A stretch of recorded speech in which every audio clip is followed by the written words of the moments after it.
Okay, so I'm going to make two videos, capture, recapture, and then we're going to look at sectors and arcs. So first one, capture, recapture. What we've got here, these circles represent organisms in an environment. There's a little video that goes over it as well. We can pretend, so following the model of the video, we could pretend that these are bumblebees in a beehive, but this could be anything. Could be like deer in a forest or whatever.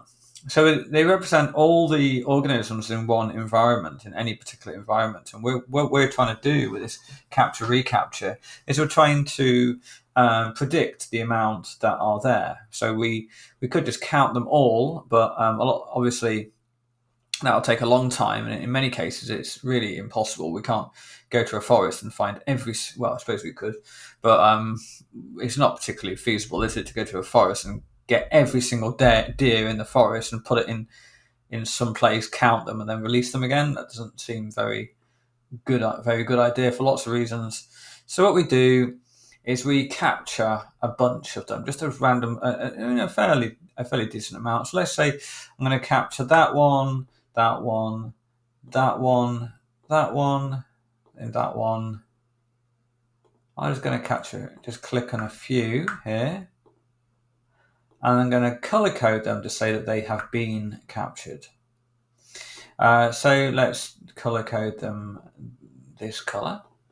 So I've captured 1, 2, 3, 4, 5, 6, 7, 8, 9, 10. Oh, that's quite handy. Nice round number. So I've captured 10 in total. So let's just assign that a variable, a letter, a symbol. So we're going to call the amount that I have captured. We're going to call this capital M. Okay. So I've these are the official symbols. I think they're official symbols. They're the ones that I see everywhere. So M is the initial amount captured.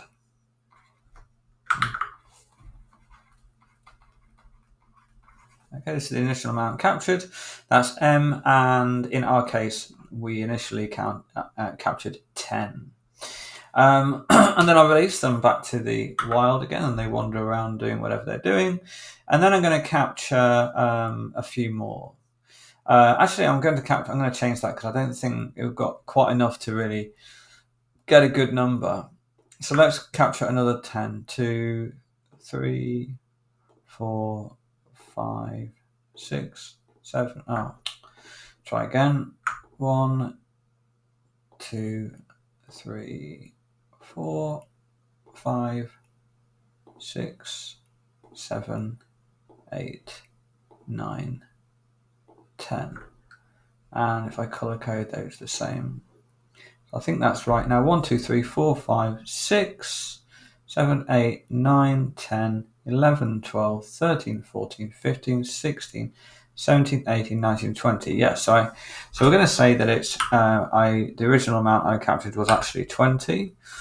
Obviously, the larger amount that you do this with, the more accurate you're going to get the answer at the end. And so then we release those and we capture another bunch. Now, remember we're releasing them, and then they're going to, in many cases, they're going to. This is something you'd use with animals. It's like a biology topic almost, really. But you then release them back into the wild. Then they're going to spread around. We assume they're going to be spread equally across the population. And then we take another selection. So let's just take it's difficult to do this at random because obviously I can see what I'm actually capturing. So I'm just going to take a chunk down here. So let's move that over there, and I've captured them. In fact, I don't need to actually move it, do I? I could just draw a box around it. So let's do that. Okay, so I'm going to let's capture that. It doesn't really matter the number, apart from the fact that the larger the number, the more accurate your prediction will be. Now this amount, this is the recaptured bit. So this is why we use the word recapture, and this is going to be M. So M is the let me just get this right. Yeah, okay. 1 second. I'm just going to check this properly. So I'm getting these symbols all the way around. So N, not M. N is the amount in second capture. So we have captured, we can see it's going to be 4 times 5. Oh yeah, so it's actually 20 again. In our case, it's also equal to 20. Now, what I probably shouldn't have, probably what I should have mentioned at the beginning is when we first capture, we tag them, and you can see I've tagged them here. So in real life, there's different ways of tagging animals, so when you capture them again, you can see which ones are the ones that we captured the second time, had we captured in the first occasion. So the amount that we captured originally, that we have now recaptured, would be 3, and that is little m. So this little m is the recaptured, or we could say it's the tagged ones. It's the ones that we captured originally, and so now because they're tagged, we know that we have recaptured them. We've captured them twice, and we can see that only amounts to 3. Now, if we were to look at what fraction of the amount that we have captured in the second occasion were captured originally, then we can say that that would be 3 over 20. If we assume that that the first lot that we captured have now spread equally amongst the entire population, then this fraction of this amount should represent the fraction that we captured of the full number before.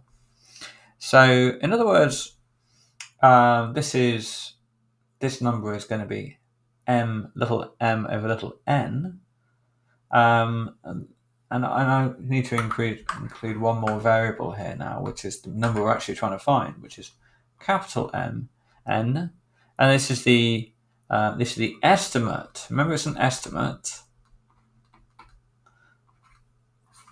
Estimate for the amount in the population. Well, let's just say the population. Estimate of the population.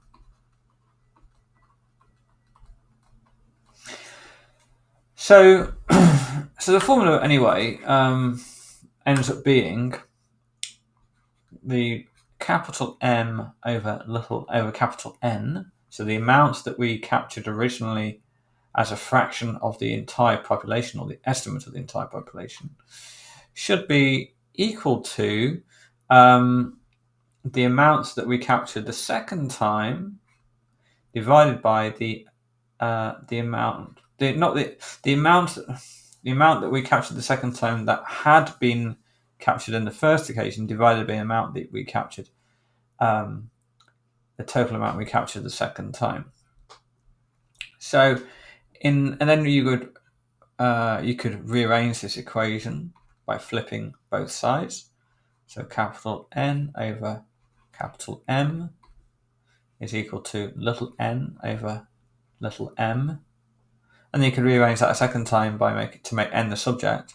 So n, which is what we're trying to find out, is equal to the ratio of the amount that have been recaptured compared with the total amount that we captured on the second occasion. That ratio multiplied by the total amount that we captured originally.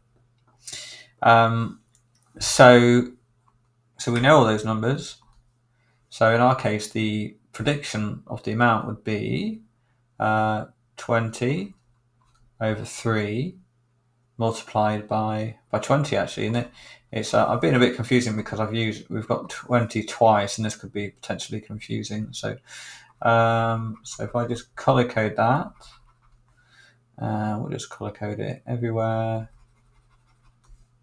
So all the capital M's this color, and that would be this 20. And then we've got little n,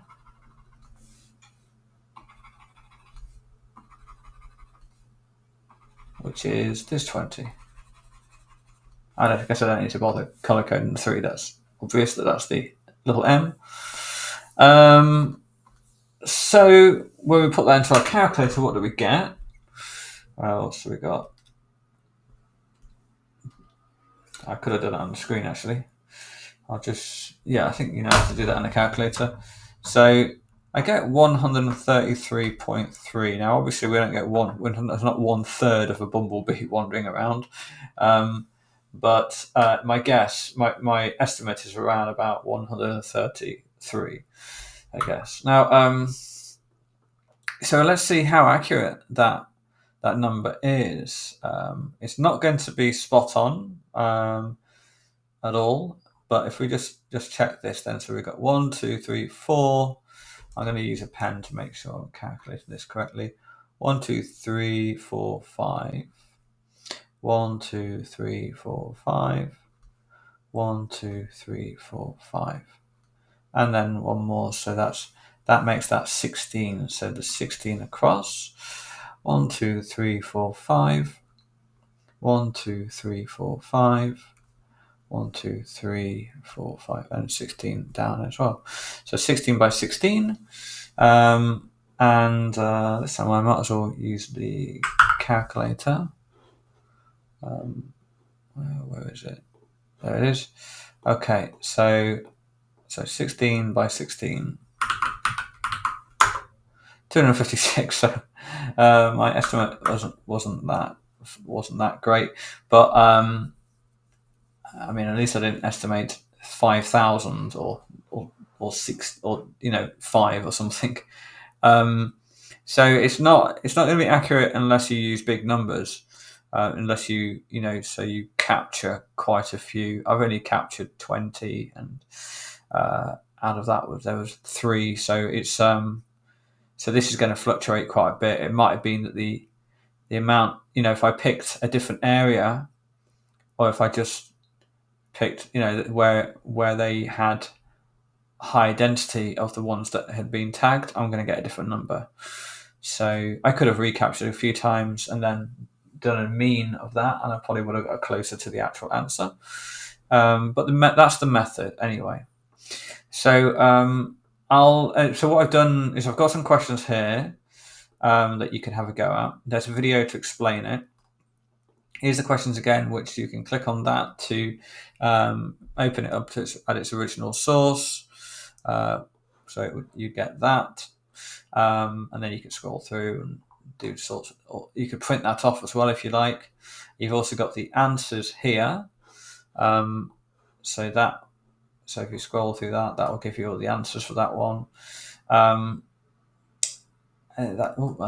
didn't mean to show you the answers for the first one. Anyway, and then they have also the video solutions. So this is somebody showing essentially how to do all of these questions. So there's not much point in me showing you because you've got video solutions of that already. So I'll leave my video there, and you can have a go at those questions on your own.